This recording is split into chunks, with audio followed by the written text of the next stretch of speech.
Hi, I'm Molly from Wild Olive, and in this video I'm going to be showing how to assemble a cross-stitch Biscornu. And this is traditionally used as a pin cushion, but sometimes used as a decoration, occasionally as a hanging ornament. And I'm going to be demonstrating this with a pattern of my design that's available in my shop called Mushroom Merriment. It's got these little mushrooms and a cute little mouse, more mushrooms, cross-stitched gingham, and a secret little mushroom on the bottom. And this is, if you've never seen one of these before, the assembly is a little bit unusual. I would even say it's a little mind-bending at first when you try to wrap your head around it, because it starts out as two squares and the corners bend up and down to meet to make this unusual shape. It really is something so special and cute and easy to make. It's all hand stitched together, so you don't need a sewing machine. You can make this same type of pincushion, Biscornu, with other sewing techniques or embroidery, but cross stitch is especially easy to work with because of the type of fabric. So let's get started on this project. So we have this top. I'm going to set this one aside to show you. The first step to assemble a Biscornu is to stitch a row of backstitch around the entire design. And the pattern that you're working with should show you where to do that. This is my pattern, and it will show that on the pattern itself on the chart. And I've already stitched this line of backstitch on the bottom square piece of this. So now I'm going to do that with the top one.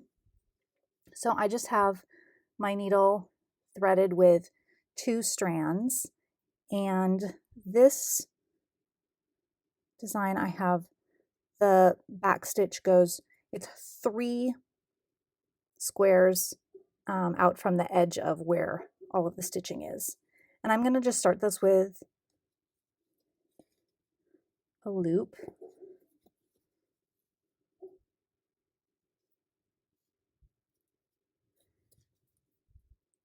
And here we go. All you need to do now is follow and backstitch around. All right, so this is just going to be a row of backstitch, and the stitch will show in your final project, but it's not like an outline. It's a seam, but that has, you know, it's a visible seam that will look kind of like a decorative line. So I am going to go all the way around mine.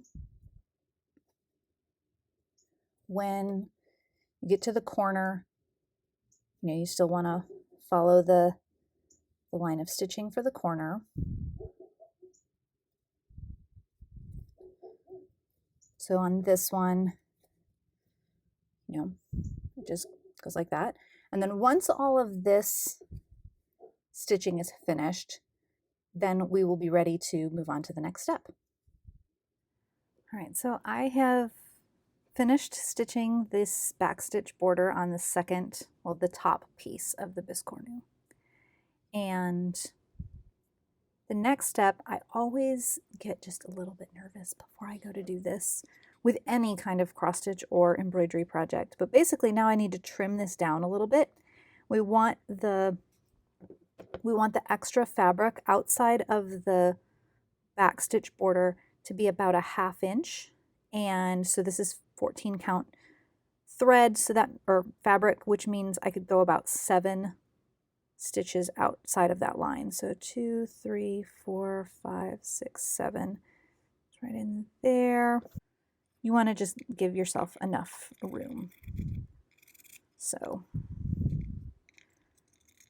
this makes me nervous because once you cut it, if you cut it too small, you're done, right? There's no going back. All right. So I'm going to cut out the rest of this I'm going to do the same thing for this piece.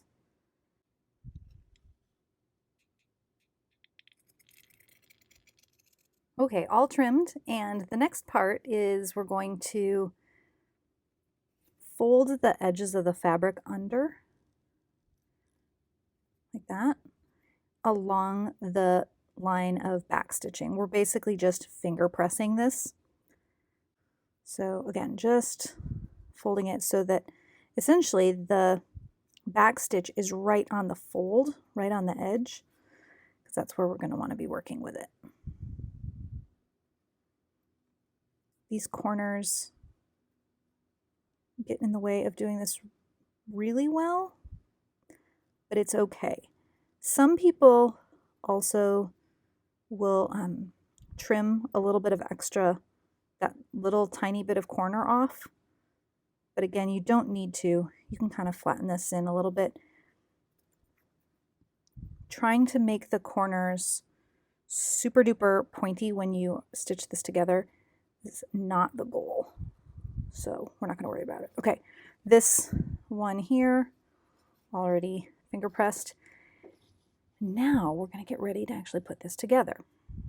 So you want the exact middle, and the benefit of a very symmetrical pattern is you know exactly where the middle is.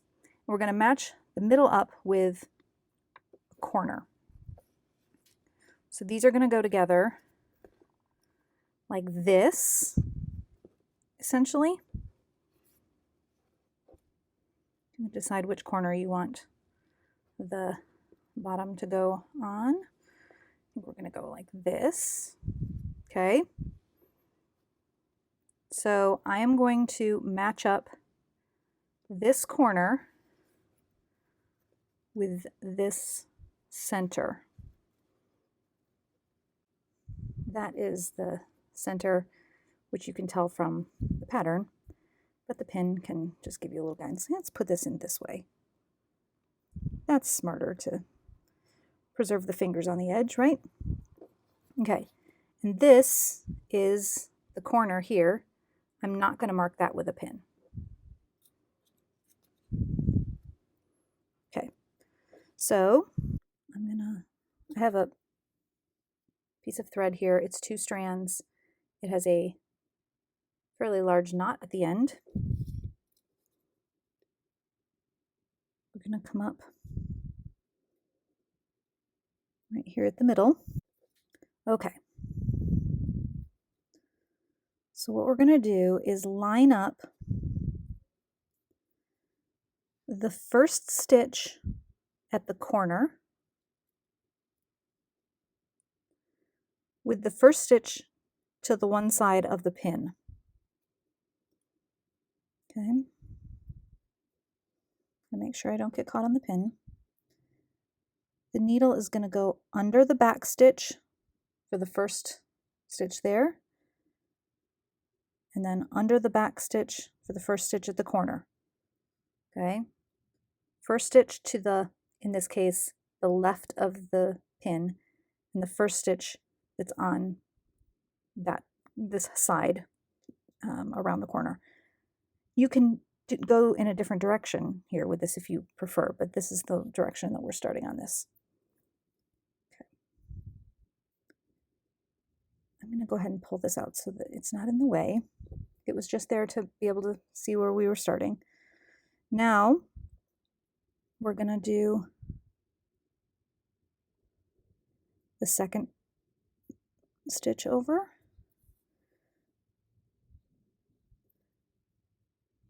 And just slide it under both of those stitches.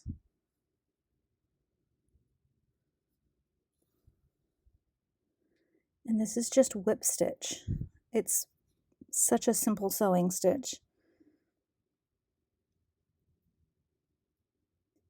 You just want to make sure that you catch under the back stitch for both the top and the bottom. And you can already see how the seam is coming together there. So that's what's going to be visible around the Biscornu. The most important thing, though, is that you whip stitch through every single set of the back stitches. And the reason that's important is because it needs to come out even. If you skip one, then the center and corner where they need to meet won't match up. For example, if I skip this back stitch and I go into this next one, but I catch this back stitch, that would be the next one on this side. So I skip one on this side and I don't skip one on this side. What will happen is it won't come out even. And you don't want that. And you would actually, you might be able to fix it, but you might not be able to, and you might have to undo it, and you don't want to undo it. So it's better to just get it right the first time. I like to be a pretty flexible stitcher, but we're going to follow the rules on this and get every single stitch whip stitched. Okay, we're at the last stitch of this side over here. So going through there. Now we're going to turn the corner. By the way, you can check at this point, you want to check at this point, that the last stitch on the one side is going to match up with where the center is on the other side. So here, this is the center line of the pattern, and I'm in that stitch right on there. So this went exactly as planned. That's what you want to see.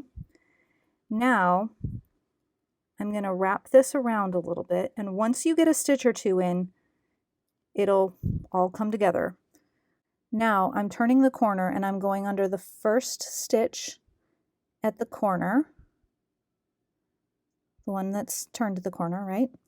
And then I'm going the next stitch in the line that is in this case on the top, and I'm just going to double check that. That is that stitch there, and that's the correct one. Because again, there's the center line going right down the middle of that flower. Again, if your pattern doesn't look quite like this and it's not as easy to spot, if you were working on a different pattern, then you could mark that center point with a pin like you did before. Once again, under the next stitch and the corresponding stitch here, you just want to make sure you're catching those. I'm catching more than just that. All right, there's that one. Now at this point, because we've turned the corner, I'm just going to go ahead and bring these around next to each other. Just always checking to make sure that I'm getting through the correct back stitch. So I will continue along here. And then the corner, this corner is going the other direction, but the process will be the same, matching up the center of the one side with the corner of this side, and it'll wrap around and continue in that way. You know, you can already see it taking shape here. It's a little unusual kind of a shape here, but that's what we're going for. All right, I'm going to keep on making my way around this seam.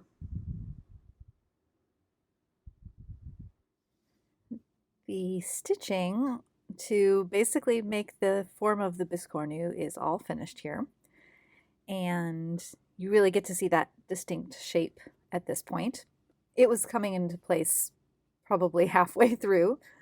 But you get these nice corners. They are a good shape, not too tight, but enough to hold the shape. So I have this one opening left, and now it's time to stuff it. And the stuffing that I'm using is, it basically has these little tiny clumps to it, but you can use any kind of stuffing that you like. You can put a little bit of like a weighted filler in this, like poly pellets, but I'm just doing stuffing in mine. Right, you want this to be pretty full. I don't think I want it to be too firm though, because what we'll do after this gets sewn up is a button is going to go down to kind of compress this in the middle, and that will firm it up a little bit.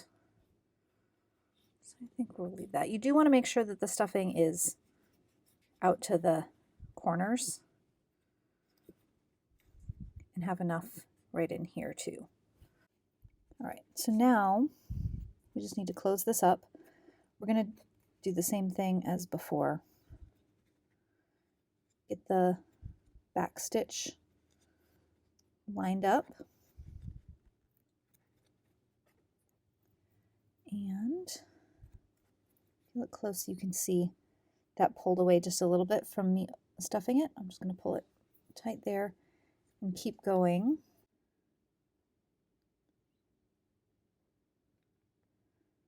Corner stitch in the next one. Now you just have to watch out for the fluff that's trying to get in the way. We'll just sew across the opening using the same process and care as before.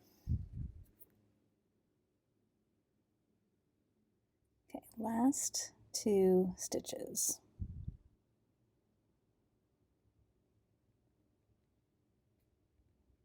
On one side and the other. This is the hardest, these have been the hardest stitches on this entire thing because everything is just really close.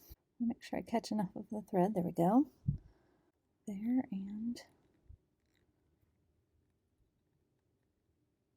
there. Okay. Now you just have to end this off, and we're going to actually, I'm going to go through that last one more time.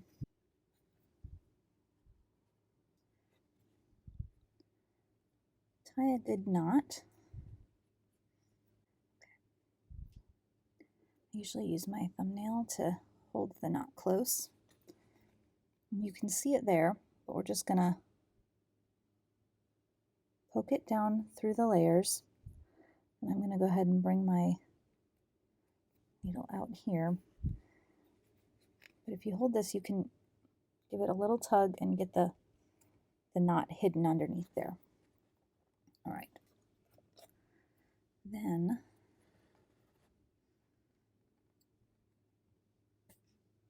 trim that off. Okay. So already, this is just kind of cute, right? The shape already. We're going to pull this down. And I have some buttons here. For sewing the buttons on, I have a little bit longer needle. I do want to make sure that this is going to go through. Yeah, that'll work. This is a slightly larger needle. It's designed for embroidery, but we need to be able to go through this whole thing. You could even get a longer needle, but I'm going to be able to make this work with squishing it down a little bit. And I have 4 strands of embroidery floss that I'm going to use. And I'm going to go ahead and use the loop method. I have a little small pink shank button that I'm going to use on the top. It will look like that. And then I just have a basic button to go on the bottom. You can use 2 matching buttons. I only had 1 of these cute little buttons, so that's why I decided to go with that. But you know, something like that would be fine on the top as well. Some people prefer shank buttons. I've seen people use a bead for holding this in the middle. I do think it's helpful to have a button that basically has 2 holes. The shank button, you know, you're going through it. That's like 2 points. Having a button with 4, you could do that if you wanted to stitch through it, but it's a little bit easier, I think, this way. Okay, so we're going to go up from the bottom. We want to be pretty much in the middle, which again, we can use the actual chart as the guide.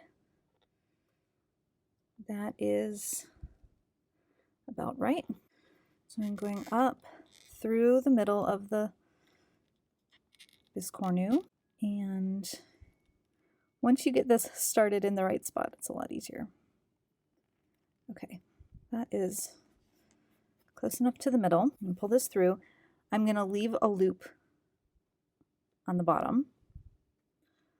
And I'm going to go ahead and go over, oops, almost forgot. I'm going to slide on my button, and then I'm going to go over 2 spots. Actually, let's go at an angle. That's even better. On this one, okay. And then we're going to come out the bottom, do the same thing, going over 2 on the bottom, pull that through, and I'm going to secure this with the loop method to start with.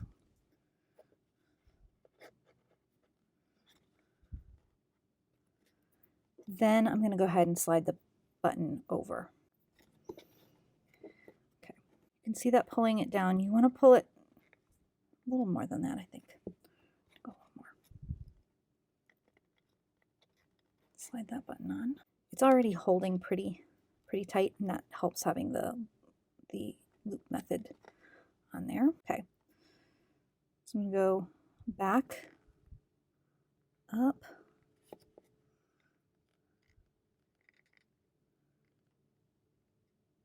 see the needle coming up.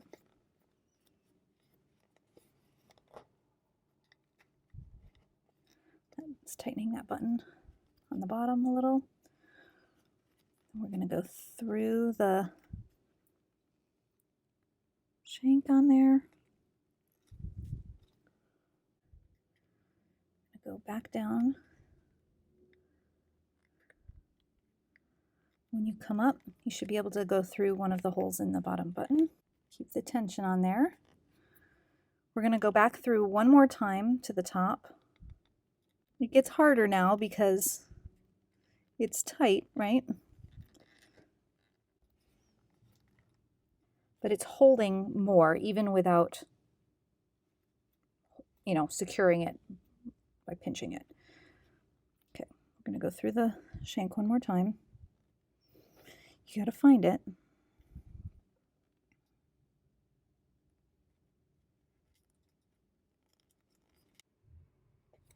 Go back down through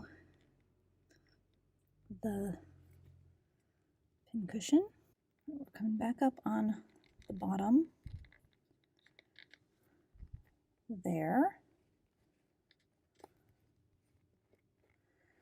We're going to tie a healthy knot. Get it really close there. You can get it under the button even better. That will help pull it nice and tight. Once the knot is finished, insert the needle really close to the center of the button, and that's so that that knot can get buried under there. Then bring the needle out again.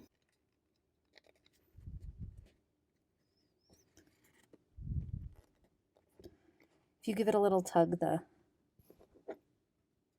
knot will bury inside there. Just carefully snip that.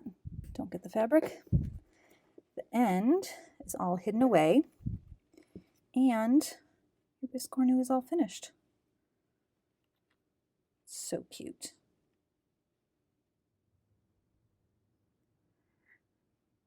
The finished Biscornu is almost too cute to stick pins in, but I mean, that's what it's made for, so I'm gonna just go ahead and give it a little try. I mean, we have to test it, right?